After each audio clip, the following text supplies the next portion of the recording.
Hi everyone, this is Teresa from Base 10 Montessori, and today I want to do our very first lessons on the bells. Now, as you can see, I do not have a set of the official Montessori bells, so I am using an alternative. And because I'm using an alternative, things are going to have to work just a little bit differently. But before we get into that, I did want to let everybody know that I did put all my AMI lesson plans for the bells on my locals page, and I'll put a link to that below in the comment section. It's only going to be available through my locals community, so you will have to sign up to be able to access this. However, my locals community is free, so it's not going to cost you any money, so that's the good part. And like I said before, these are AMI lessons, and they go directly with the Montessori bells, which if you've looked at the price of Montessori bells on Neen House, they're over $1,000 to buy. So that's why I'm approaching this from a more affordable perspective, and that's going to change the lessons just a little bit and how they look, but it doesn't change the concept of the lessons or the theory behind the lessons. So with that being said, I want to just go over the first two lessons today, which are very, very, very simple. It's Introduction to the Bells and Striking a Bell. And those two lessons are really about the behavior we want to see with the bells. How do we want them to touch the bells? How do we want them to handle them? What are the grace and courtesies we're going to see when introducing the bells? Now, remember that in the Montessori environment, everything is purposeful, everything is approached with grace and courtesy, and everything is approached from the standpoint of understanding that we're moving through lessons one difficulty at a time. We want to keep in mind that we're building to something. And so we're going to start with a lot of simplicity. And that's going to be also a lot of working with a single bell in isolation. And that's really what we're doing in these first couple of lessons. You might see in a Montessori classroom where a teacher only has out one bell. And that can be an option if you're in a classroom that really struggles with grace and courtesy, that really struggles with movement or with demonstrating the behavior you want to see, because behavior is everything. There's a lot going on right here that's going to look and handle differently than the official Montessori bells, and I do want to go through that as we go along. So to start with, I want to point out that we have a set of red bells and a set of blue bells. Now, the red bells have stickers on them. Matter of fact, they have two stickers on them because, let me show you real quick. I had to double up on my stickers here. Underneath the stickers is the note name. And we don't want to see that with the Montessori bells. We want to have a set of control bells where you don't see the letter names. And even then you might actually be able to see through that red sticker. And you could take the stickers off. If you bought something like this, you could take the stickers off and just approach the bells from that standpoint of taking it off. But you still have to identify your set of control bells and your set of bells that you are going to manipulate. So we have our control bells back here, and we want to cover up anything that would display a difference in the notes or display the note names. Why do we do that? First of all, the reason why we do that is because this is a sensorial lesson. That means we are refining the senses. So the entire purpose of this lesson is to refine the auditory sense. If I take off these stickers and you can see that the note names match, this becomes a visual lesson. It's not an auditory lesson. And so that's why we're covering up the note names. And you can do that if you have handbells at home or if you order material. Just keep in mind that note names and different colors for each note is not going to work. I've covered this in other videos, and I'll make sure to put a link down to the bell playlist that I have for my videos down below in the comment section, so that if you need to catch up on some of what I'm saying here, you can go back and listen to those videos as well. So that's the first thing I want to point out, is that we have a set of control bells, and we're going to explain to the student in our first lesson that these control bells never move. They're going to stay in one spot. So wherever you're going to put the bells in your classroom, remember the control bells are going to stay. They're not going to move. Now, there is later on in the lessons at the very end, there is going to be an exception to that rule, but we don't want to introduce that rule because we want to establish behavior in these first few lessons, and the control bells do not move. The blue bells, or if you're using the Montessori bells, the brown bells, those are the ones we're going to manipulate. So that is a difference between my bells and the Montessori bells. The Montessori bells do not have the note names on them. These do. I have to eliminate the note names. We will introduce notes later on through a different activity, but we don't want them at all displayed on our bells because we are refining the sense of sound. We are not using the sense of sight to match the bells. And so we want to refine that auditory sense in isolation. As you can see, there are a lot of lessons for the bells. Some of them we're going to go through pretty quickly, but today we're only going through these first two because we really want to establish that behavior. So this first lesson is very, very short, and it's going to be introduced usually to a 3-year-old, but of course, we might need to approach this lesson with a 4 or 5-year-old who's new to the classroom if you're in the classroom environment. So just think of this as a very simple lesson, and most likely many of you are going to jump right to the second lesson right away. However, it depends on your environment. It's not uncommon for a teacher to only have one bell out at the beginning of the year. If your environment cannot handle having all the bells out, it's okay to just start with one bell until you can see the behavior that you want to see in your students. So let's move on to this first lesson. So as you can see from this first lesson, if you want to follow along, we're going to show the child where the bells are. We're going to verbalize that these bells back here, if you're using the Montessori bells, they're the white control bells. However, for this lesson demonstration, it is the red bells. These bells back here never move. And then we're going to show the student how to pick up the mallet. Now, I don't have a mallet because I'm using hand bells. I think that there's a possibility I could introduce a mallet and use it with the bells. I'll go over the complications with that later. But in the meantime, I don't have a mallet and I don't have the official Montessori bells. So I'm going to ask you to use your imagination and be a little bit creative with me because I'm going to have to use something else to demonstrate what I'm talking about in this first introductory lesson. I'm afraid the best that I could come up with in my home environment was, instead of a mallet, a maraca. However, in order to understand this first introduction to the bells, it will work. So when you have a mallet, you're going to show them how to pick up the mallet, and you're always going to put that emphasis on the pincer grip. And you're going to show them that they're going to hold it like this. So we're using the dominant hand pincer grip to pick up the end of the handle. And we're going to pretend like this is the Montessori bell because that's the closest shape I could get to it. So the Montessori bell is going to be right here. So right here, we're going to use our pincer grip to show them how to swing the mallet in a pendulum type swing. So it would look something like this.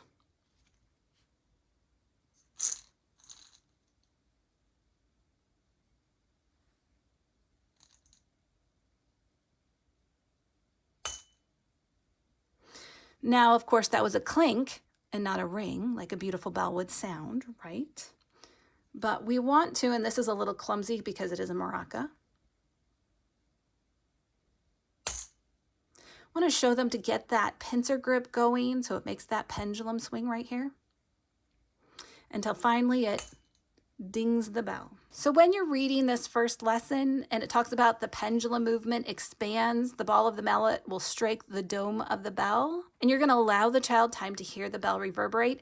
That's what it looks like. Only my bell is not a bell, it's glass, and it doesn't reverberate, it clinks. So that's what we're talking about here when we're talking about using that pincer grip and that pendulum movement expanding. Now, why do we do this? Why don't we do something like this where they can grab a hold of it and ding that bell? I bet you can already guess based on my movement, right? Now, first of all, remember that everything in the Montessori environment is purposeful. So we really want to make sure this pincer grip is in as many activities as possible so that we are developing the hand for writing. The Montessori environment tries to incorporate that pincer grip in just about every activity. This is extremely important. Anytime you can work the pincer grip into an activity, that's very important for the 3 to 6-year-old age group. So that's rule number 1, right? That's part of it. But there's another part of it too, right? Whereas imagine the movement of dinging the bell with your whole hand versus the gentle swing of the pendulum with the pincer grip. which one is more likely to damage the material?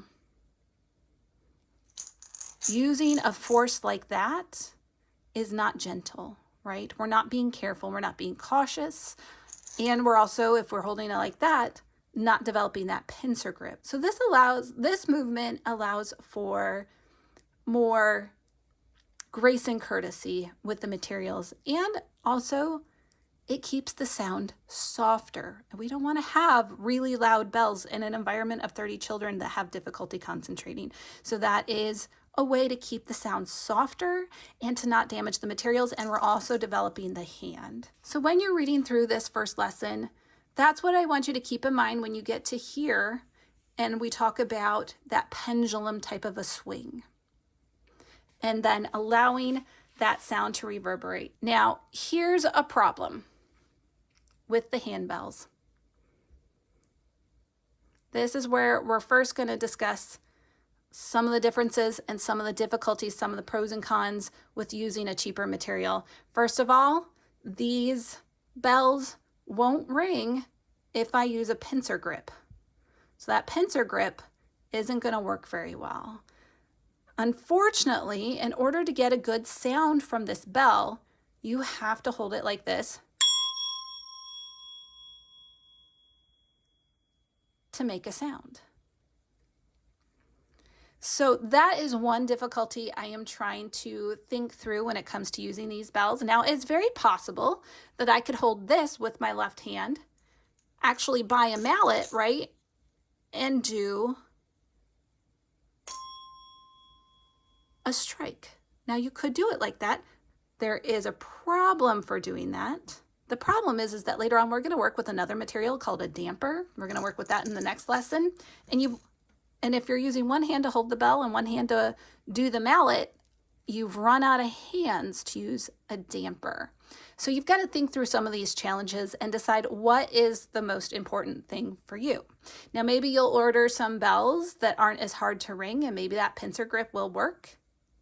You know, maybe you can hold the pincer grip like this and still get a pincer grip. I know I can do it with my adult hands. I'm not sure that's going to work with a young child's hands. I haven't tried that yet. So that is something to experiment with and play with.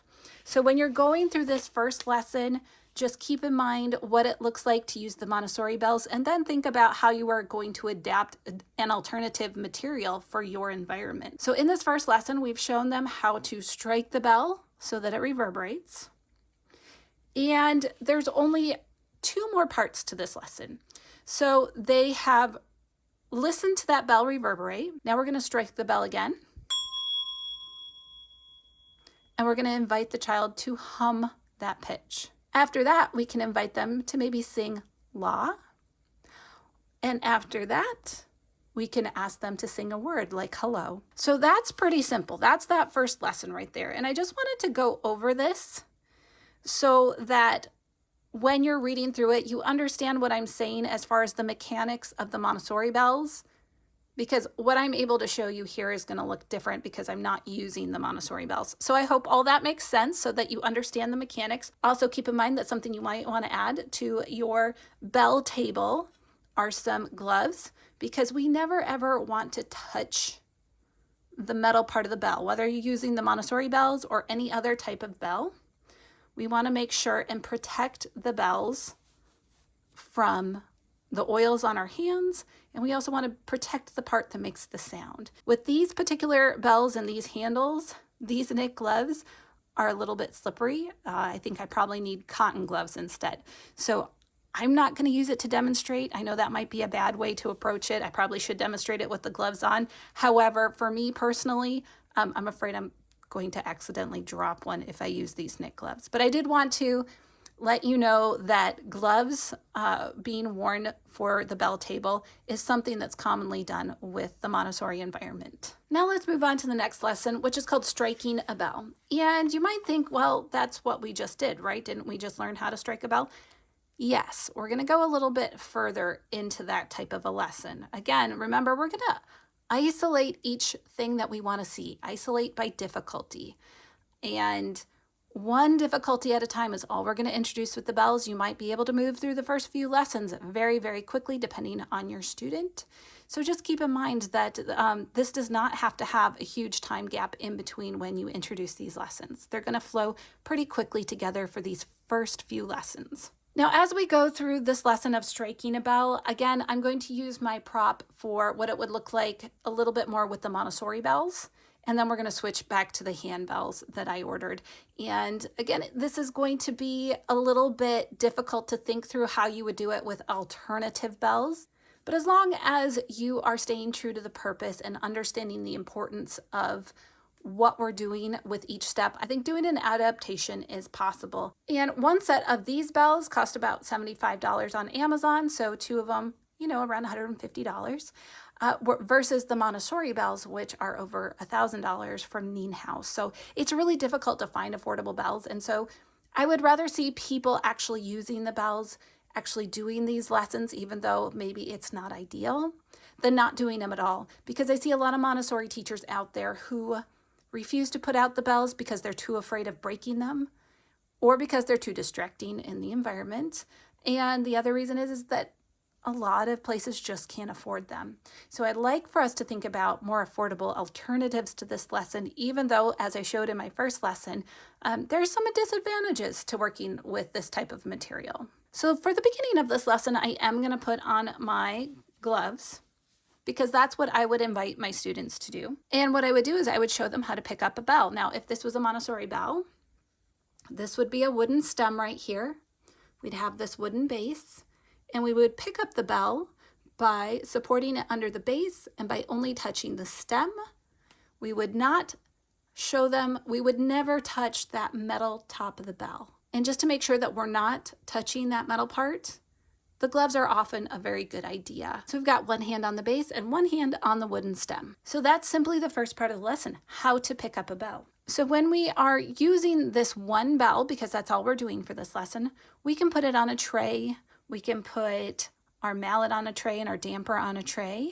We can keep them in a vase. If you have a vase that you can put the damper and the mallet in, you can take that, put that on a tray along with the bell, or you can have them one by one. Take each thing to the table, take the bell to a table, set it down, come back, do the same thing with the damper and the mallet. So it's up to you. It depends on what you like for your classroom, and it also depends on your resources. And of course, it depends on if you're using an alternative source for your bells. So we've already covered how to strike the bell in that first lesson. Now we're going to show how to use the damper. And when it comes to this lesson, we're going to do just like that first lesson, right? We're going to show that pendulum swing. And then we already know it's going to reverberate for a while. So let's start this lesson out by going back to our handbells. As you can see, I've taken off my gloves because it's just too difficult to hold on to these handles with those knit gloves.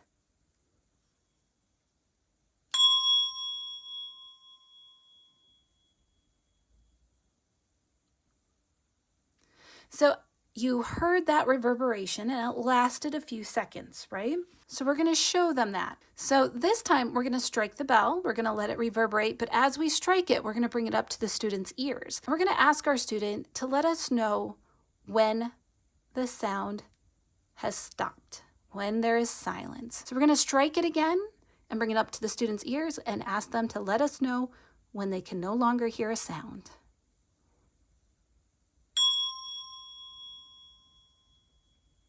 And now it's silent. The sound has stopped. So we're going to wait for the student to determine when the bell has gone silent and place the bell back on the table. And then we're going to tell them that we're going to strike the bell again, but this time we're going to use the damper. And yes, my damper is just a little bit sad. It is a craft stick with Velcro stickers stacked on top. So you can think outside the box too.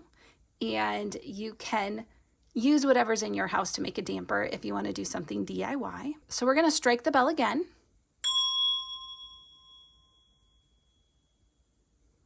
We're going to show them that the damper stops the sound by showing them how, with the damper pointed up, that pad silences the bell.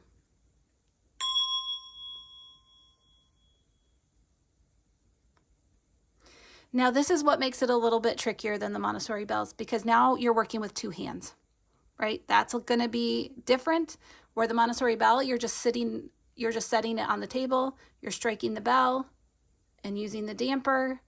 However, these bells are a little bit trickier to manipulate than just a mallet swinging. So there's going to be a little bit of difficulty when it comes to using the damper with these bells that you wouldn't have with the Montessori bells. And so after that, we would invite our student to give that a try as well. So in the second lesson, we are simply showing them that we can strike the bell, let the sound reverberate, or we can strike the bell and stop the sound.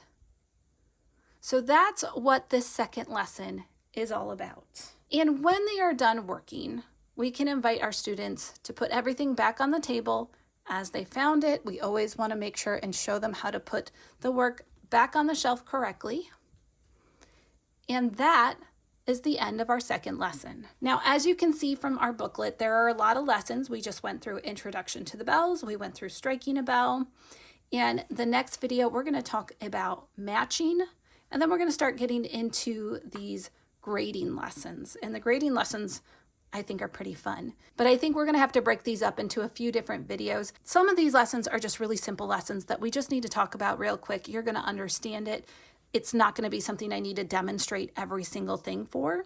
But these first few lessons really are all about establishing the behavior that you want to see in your classroom, how you want them to manipulate the bells, move them, touch them.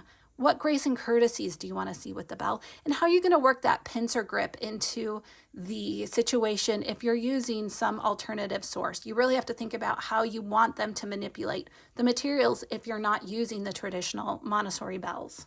So as you can see, there are some limitations to using something cheaper and less than ideal. And we're going to see that as we go along. You are going to see me struggle a little bit with using an alternative, but I'd rather have something than nothing. So we're going to go with it. We're going to work with it. And hopefully this is going to help you understand what's going on inside these lessons, and also help you understand, if you're going to make changes, how do you make them? Because there are some complications to think about when you use alternative materials. And I want to make sure you're thinking about every single purpose there is in the lesson, because I do want you to think about the purpose, each little detail of the lesson. Why are we doing things this way? And a big part of that is because this is a sensorial lesson. It's not a music lesson. That's the first thing, right? We are refining the sense of sound. We're not yet at learning music. We will get there. There are lessons for that in the lesson album, but we're not there yet. We're simply refining the sense of sound. And also we're working that pincer grip into everything we do so that we are developing the hand for writing and also for working. So anyways, that's all I have for you in these first 2 lessons. I hope you like these lessons. I hope they've been helpful. And if you have any questions, leave them down below. And as I stated before, any link to any resources that I have, I'm going to post in the comments section. So make sure to look down below for resources and links to things that will help you out. And if for some reason you don't see a link in the comment section, if you don't see that I posted anything down there, chances are YouTube has hidden my comments. I've noticed that YouTube has done that sometimes with my own comments under my own videos where I'm offering links to resources, particularly free resources. So if you're seeing that my links aren't there, please let me know. Please comment or email me. Let me know you don't see my comments with the links under my videos. I will be sure to repost any of the resources I promised if for some reason YouTube has decided to hide my comments from you. So with that being said, don't forget to like, share, comment, and subscribe to the channel, and I will see you in the next video.